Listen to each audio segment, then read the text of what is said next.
Bonjour à tous, j'espère que vous allez tous bien, ici Tesla Phil. Aujourd'hui on va pas parler Tesla, on va parler Hiways. Je vais vous présenter donc le Hiways U5 et j'ai beaucoup de chance aujourd'hui parce que j'accueille Rémi qui travaille pour Hiways et qui m'a amené carrément la Hiways devant chez moi. On est devant chez moi ici pour faire un essai, pour me présenter la voiture. Et puis en fait cet essai là ça se passe en fait comme tous les essais qu'on peut faire chez Hiways. Tu me confirmes si je me trompe, mais Hiways en fait n'a pas de concessions physiques à part à Paris, hein, tu m'avais dit. On est à Paris, on est en train d'ouvrir des concessions, notamment dans le sud. On a des concessions qui sont en train d'ouvrir, où là on va avoir une démarche un peu plus classique, comme quand on est dans une concession. Oui. En attendant, dans certaines régions, on a la possibilité, et même le service d'aller directement à domicile pour faire essayer le véhicule au client. Ouais. Donc voilà, que ce soit dans des endroits reculés ou autres. Voilà. Ok, voilà, donc ça c'est vraiment... pour moi, tout à l'heure Rémi me parlait de Figital, donc c'est typiquement ça. On prend en réservation d'un essai en ligne sur le site Hiways, et puis ensuite Rémi vient, fait l'essai, voilà, si c'est dans la région nord, fait l'essai avec le potentiel client. On va faire tout à l'heure le tour de la voiture extérieur, intérieur, hein. On va pouvoir voir en détail parce qu'elle est vraiment plutôt pas mal, elle est très bien finie. Très chouette, et je pense qu'on a souvent des gens qui ont un petit peu peur parce que c'est une marque qui n'est pas encore très connue. Hiways en Chine, c'est une marque qui a été créée il y a 2 ans à peu près, tu m'avais dit. Alors, un peu plus de temps, la marque a été créée en 2017. 2017 en Chine. Et en France depuis 2 ans. Et en France, ça fait un petit peu moins de 2 ans qu'on distribue le véhicule. Ouais, ok.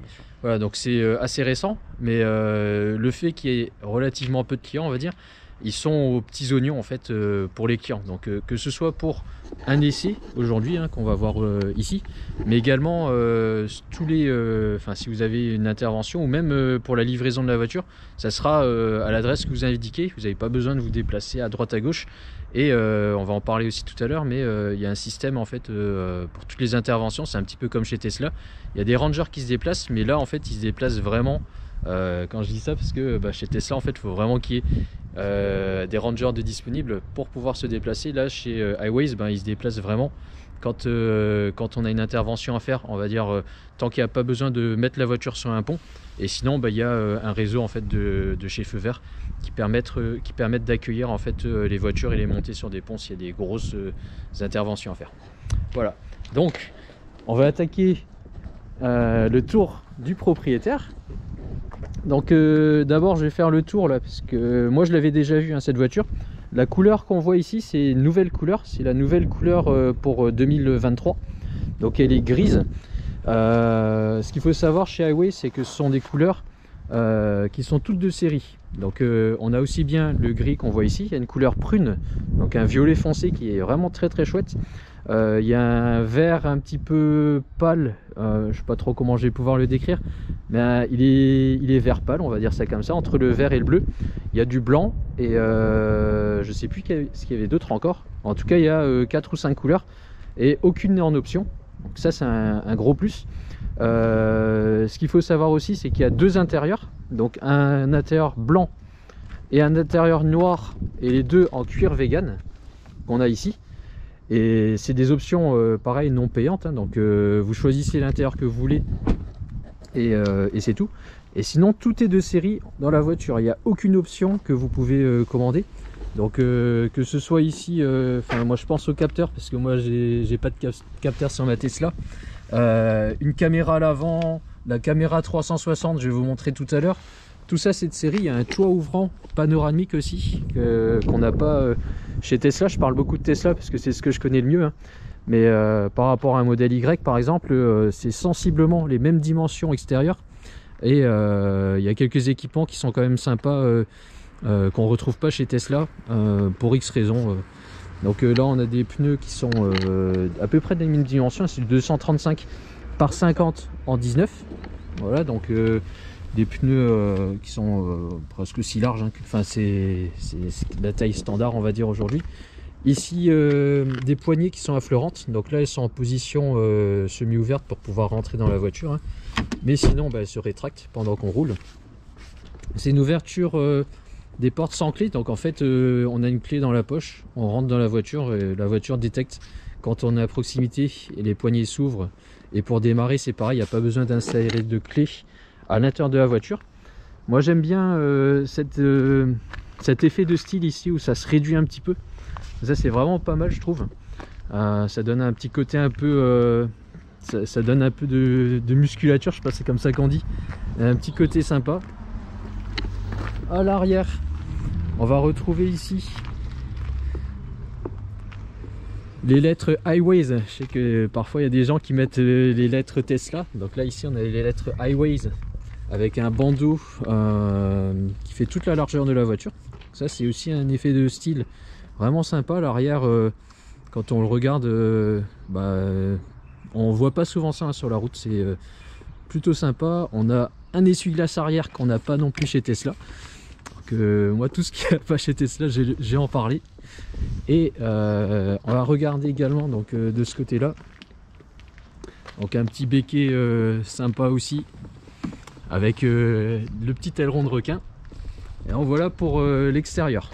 Donc il y a pas mal de choses que j'ai remarqué déjà, hein. Il y a des détecteurs d'angle mort que j'avais vu ici, donc au niveau du rétroviseur. On a le coffre à l'avant, je vais vous le montrer aussi maintenant tant qu'on est à l'extérieur. Hop. Donc il y a également il y a un petit frunk aussi. Donc il est manuel.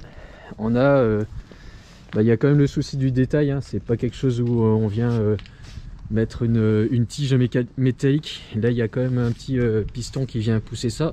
La voiture est livrée avec un câble type 2 et un câble domestique pour charger à la maison en 16 ampères. Donc on est sur ce qu'il y a de plus classique on va dire, mais ça a le mérite d'être là. Et le seul entretien qu'on va faire également c'est ça. Je parle de l'entretien aussi parce que c'est un sujet, quand j'avais fait la vidéo sur un modèle 4, on m'a beaucoup posé la question. Chez Highways, ce qu'il faut savoir, c'est un entretien tous les 5 ans préconisé. La voiture est garantie 5 ans intégralement, et pour la batterie et le moteur c'est garanti 8 ans. Donc comme chez Tesla, je ne sais pas s'il y a une limite de kilométrage. Ouais. C'est la limite de kilométrage c'est 150 000 km. Donc 150 000 km, 8 ans à la première échéance atteinte. Voilà. Donc ça c'est quand même bien à noter, parce que il n'y a pas besoin donc de faire d'entretien tous les ans, de payer l'entretien du coup entre 150, 200 ou 300 euros. Là il y a un entretien à faire au bout de 5 ans. Voilà, on va attaquer un petit peu l'intérieur de la voiture. Donc d'abord j'ai attaqué le coffre parce que c'est ce que j'ai regardé en premier tout à l'heure. Donc ici il y a une petite poignée. Le coffre est électrique. On voit ici il y a une caméra à l'arrière. Donc il y a les petites lumières ici qui s'allument. Le coffre est réglable en hauteur. Donc on a un coffre ici qui fait 430 litres avec le couvre-bagage. Et surtout il y a encore 100 litres en bas. Donc en fait il y a un coffre de 530 litres. Voilà, il y a un coffre qui peut se retirer. Et en fait il y a un deuxième coffre en bas, parce qu'il faut savoir que la voiture c'est une traction, c'est pas une propulsion, et donc il n'y a pas de moteur à l'arrière parce que le moteur se trouve à l'avant. C'est pour ça que le frein était plus petit. Et là si on soulève un petit peu, hop, essayer de faire ça, tac, et après c'est... Oh ça va aller, merci, tac. On va avoir un deuxième petit coffre dans la profondeur. Donc ça c'est également un bon point. Le coffre il est quand même assez volumineux. Et surtout il est complètement plat quand on rabat les sièges. Donc là on va pouvoir les rabattre. Donc il se fait en deux parties. Je sais pas s'il y avait une poignée ou pas. Je vais le faire. J'ai peur de casser. C'est du solide mais. J'ai pas envie de tirer trop fort. Voilà, donc là le coffre se rabat complètement.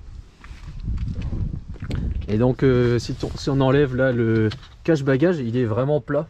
Et donc s'il y a des gens qui sont un petit peu qui ont l'âme des campeurs, bah, ils peuvent facilement, moi je me couche là sans problème, hein. Je suis pas très grand, Mais je peux me coucher là sans problème sur toute la longueur. Je crois qu'il y a pour 1500 litres, donc bon, c'est quand même un grand coffre, hein. Voilà, donc hop, je remets ça en place. Hop. Et autre chose qui m'a bien hop, surpris, c'est que là le siège à l'avant il est réglé pour moi. Et vous voyez l'espace à l'arrière il est quand même énorme. Moi j'ai pas autant de place sur un modèle 3. Et sur un modèle S je pense que j'ai à peu près la même place pour les jambes. Là si je me mets assis, vraiment enfin c'est confort royal. Ah ça va aller, ça va aller. C'est un confort royal, je peux vraiment étendre les jambes. Donc là franchement c'est vraiment chouette. Je ferme la porte juste. Je suis très bien installé. On a ici, donc je vous le disais tout à l'heure, hein, le toit panoramique qui s'ouvre. On va l'ouvrir tout à l'heure, hein. On a beaucoup de rangements, hein, ici. On a ici des petits rangements là. Là il y a la ventilation à cet endroit là. On a également donc un accoudoir. Malheureusement il n'y a pas de trappe à ski. Donc ça c'est un peu le problème. Il va falloir penser à mettre des trappes à ski les messieurs qui font des voitures, hein. Voilà, et puis des rangements également là, donc sur le côté de la porte et aussi ici sur le côté du siège. Donc ça c'est des choses on voit rarement, mais il y a vraiment beaucoup de rangements, beaucoup de place. Je suis assez surpris de la place qu'on a. J'avais oublié que j'avais déjà essayé cette voiture et je me rappelle pas en fait qu'il y avait autant de place. Hop. Et voilà, donc on se retrouve à l'intérieur de la voiture, hein. Franchement, bon, je suis pas dépaysé, ça ressemble à une voiture normale, hein. Il y a des boutons, il y a des écrans comme on voit ici, hein, mais bon, comme sur toute voiture récente, on voit ces écrans là. Il n'y a rien qui est dépaysé. Je pense que la marque a voulu rassurer un petit peu aussi les clients en faisant un truc qui soit pas non plus trop futuriste, mais dans l'air du temps. Donc vous voyez, régler un rétroviseur, il n'y a rien de plus simple, il n'y a pas besoin de se promener dans des menus pour pouvoir retrouver des réglages.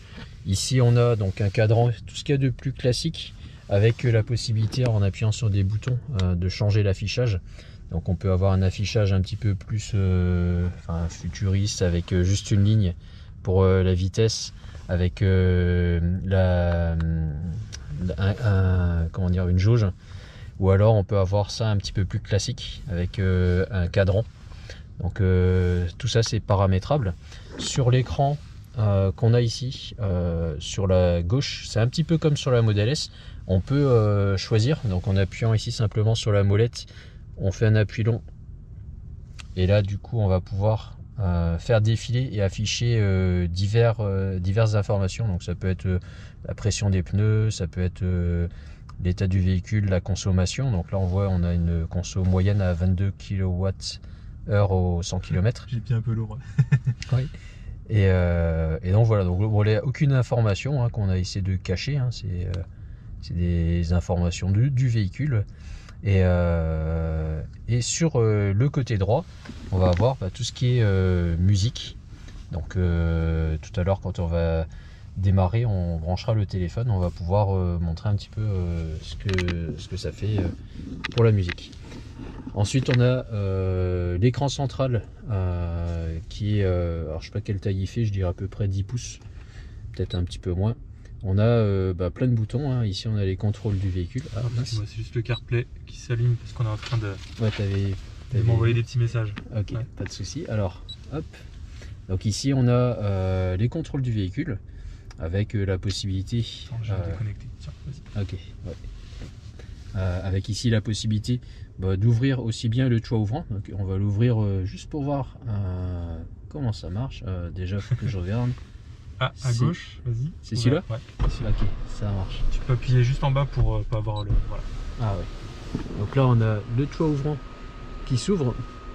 Donc ça c'est pas en option, hein. C'est d'office livré avec la voiture. Là je vais refermer.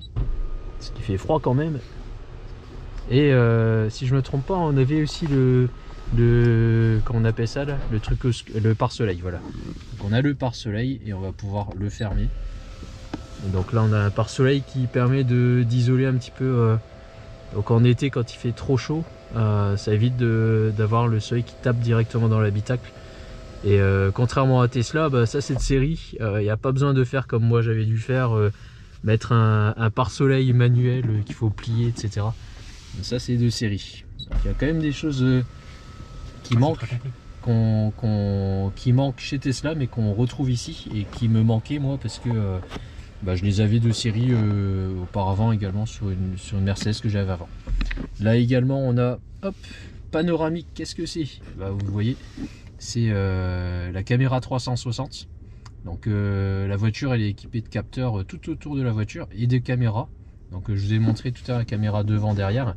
J'ai pas vu les caméras sur le côté, mais bon, j'imagine qu'il y en a. Ouais, elles sont cachées sous les rétros. Ah, sous les rétros, ok. Et donc bah, ici, alors je sais pas si c'est tactile et si je vais pouvoir... Ah oui, d'accord. Donc là je vais voir, hop, les vues sur les caméras. Donc il y a... ça c'est vachement bien je trouve aussi. Là quand je recule, bah, je vois la caméra derrière moi, mais il y a une caméra grand angle. Et donc si j'ai une voiture qui arrive sur le côté, je le vois aussi. Ça je l'avais à l'époque sur la Mercedes, et sur la Tesla je l'ai pas. Donc quand je recule en fait avec la Tesla, j'ai pas un angle suffisant pour voir s'il y a des voitures qui arrivent. Donc ça c'est vraiment un truc top. Avant aussi, donc ça c'est la caméra qui se trouve au niveau de la plaque d'immatriculation si je me trompe pas. C'est ça. Voilà. Et ici celle-ci, bah, je pense aussi. C'est la même. Ok, avec un angle un peu moins prononcé.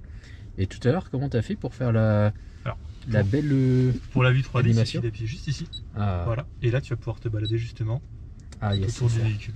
Voilà, donc là, ça permet aussi de voir bah, s'il y a un obstacle autour de la voiture. Ah, hop, c'est un obstacle autour de la voiture. Ça permet de le voir directement là. Donc ça, c'est top. Moi, j'ai jamais eu la chance d'avoir une caméra 360 sur ma voiture et je rêve d'en avoir une. Donc là franchement c'est vachement, c'est bien foutu. On voit comment on est garé. Ah bah on peut plus s'en passer après pour se garer. Ouais.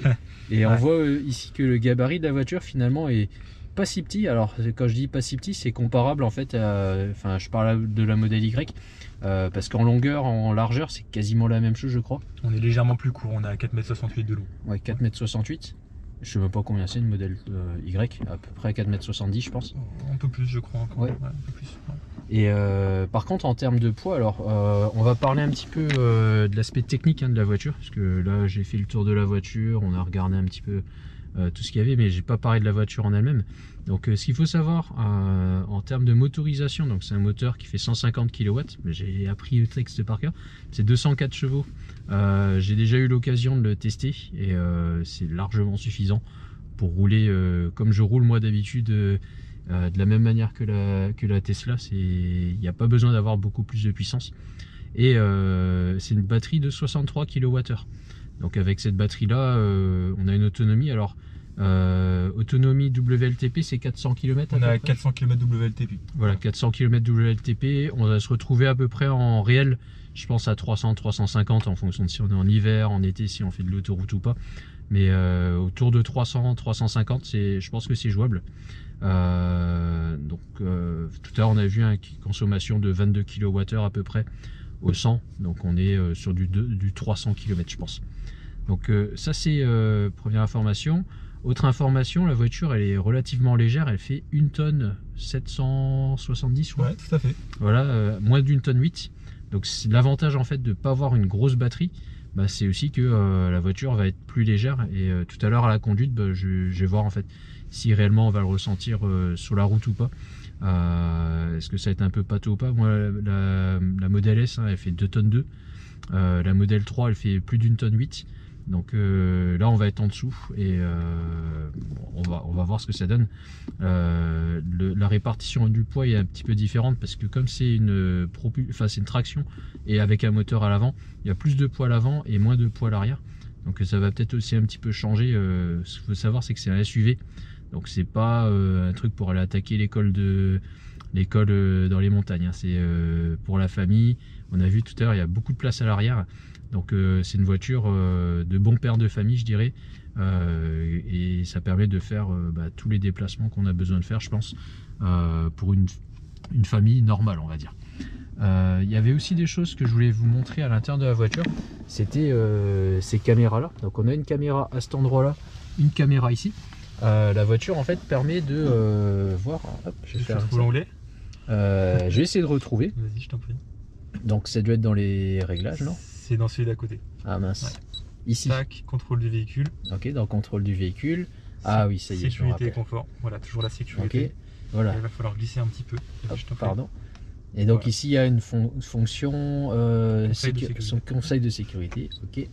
Voilà. Et donc ici la voiture avec les caméras à l'intérieur va pouvoir par sécurité prévenir le conducteur s'il y a des bâillements qui ont été détectés, on pique du nez. Si on fume dans la voiture, ça va sonner aussi. Si jamais vous avez activé la fonction. Hein. Si vous êtes en train de téléphoner ou de pas regarder devant vous, la voiture va prévenir. Donc ça c'est pas mal. Tout ce qu'on retrouve sur une voiture électrique classique, donc aussi bien récupération d'énergie existe. Hein. C'est pas une conduite à une pédale, donc la voiture va pas s'arrêter à l'arrêt, jusqu'à l'arrêt, mais elle va pouvoir, si vous sélectionnez élevé par exemple, au lever de pied, la voiture va ralentir. Voilà. Rémi m'expliquait que en régénération faible, la voiture en fait, si on relâche l'accélérateur, elle va continuer à rouler avec l'inertie. Et par contre, quand on va commencer à freiner, le début du freinage permettra en fait de la récupération d'énergie. Et il y aura ici la barre qui montrera que il y a de l'énergie qui est récupérée. Les bons 3/4 du freinage même.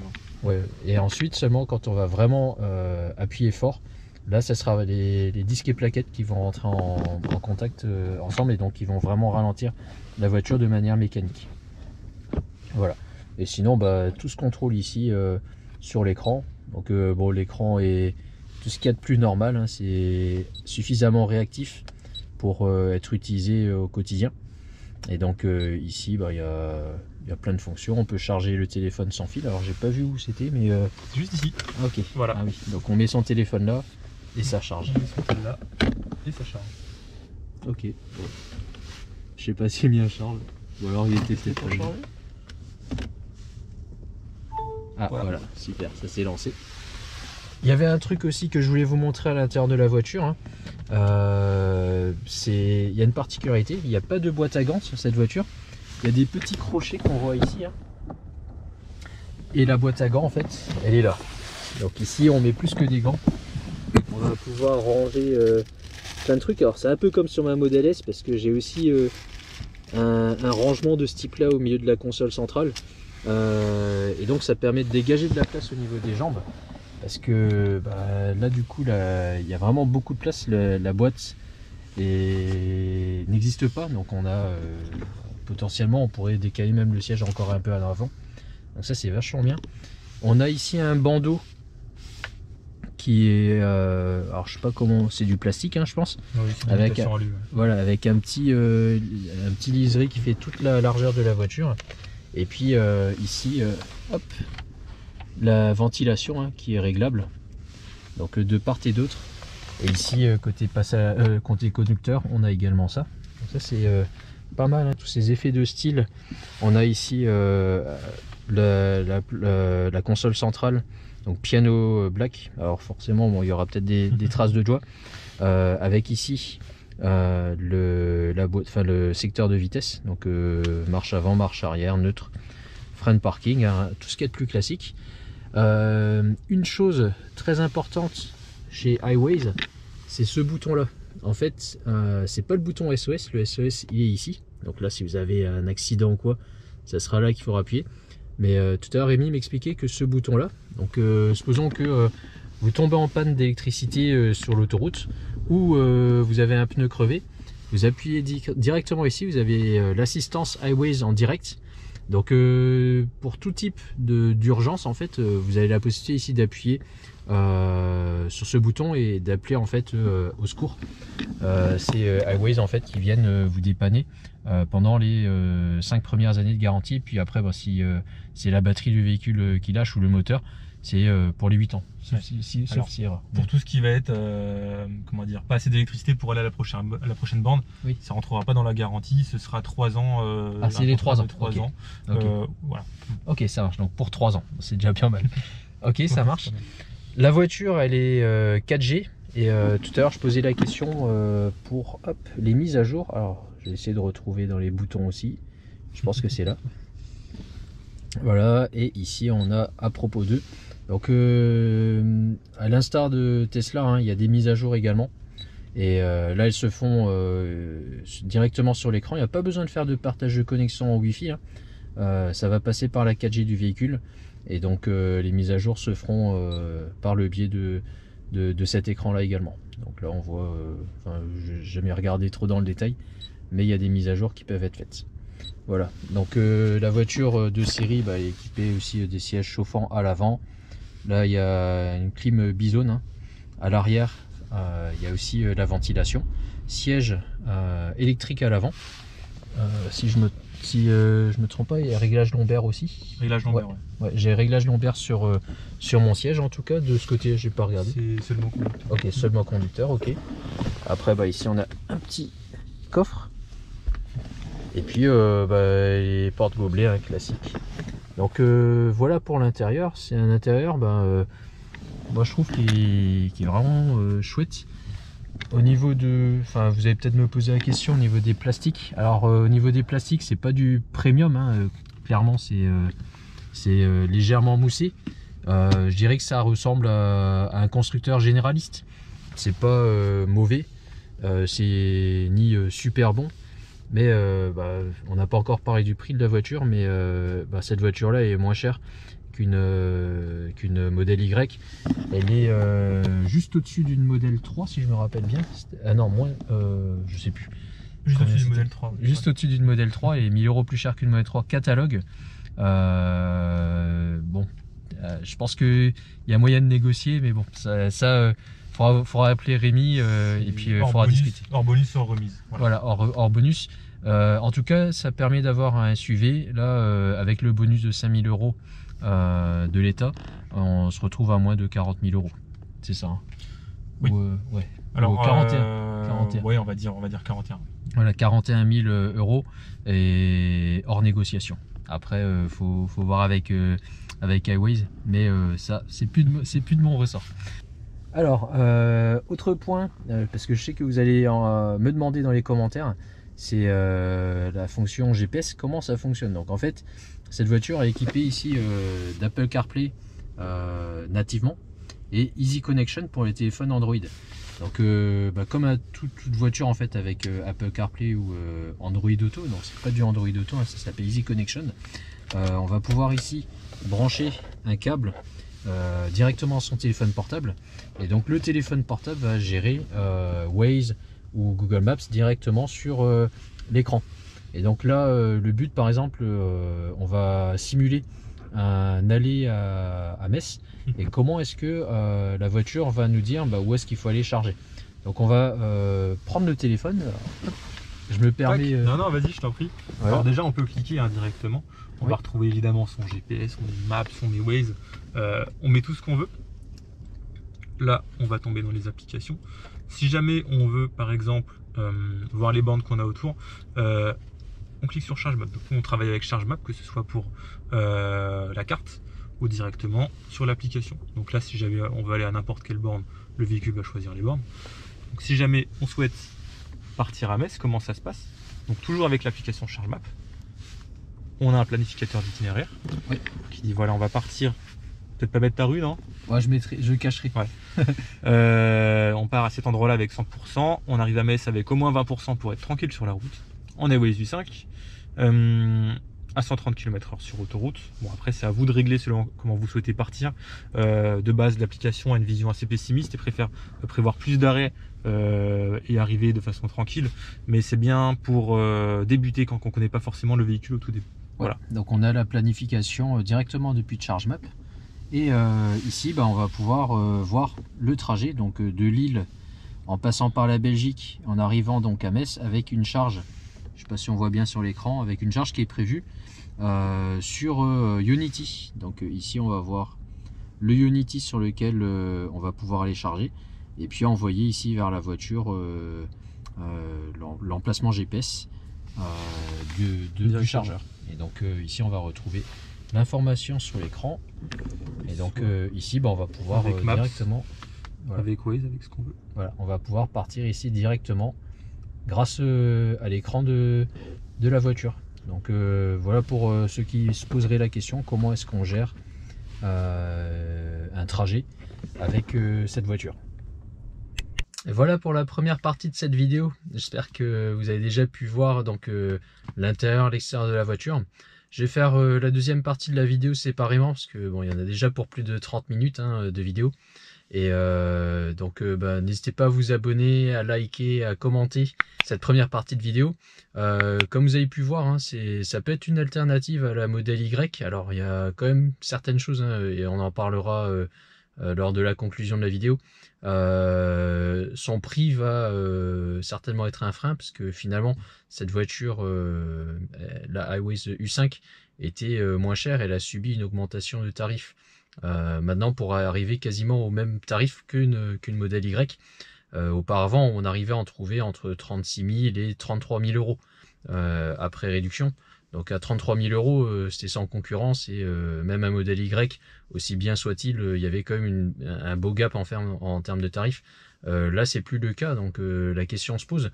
Et par contre, niveau confort, la Y ne sera jamais au niveau en fait de confort de l'iWays U5, simplement parce que techniquement elle a été conçue pour être un petit peu plus sportive, hein.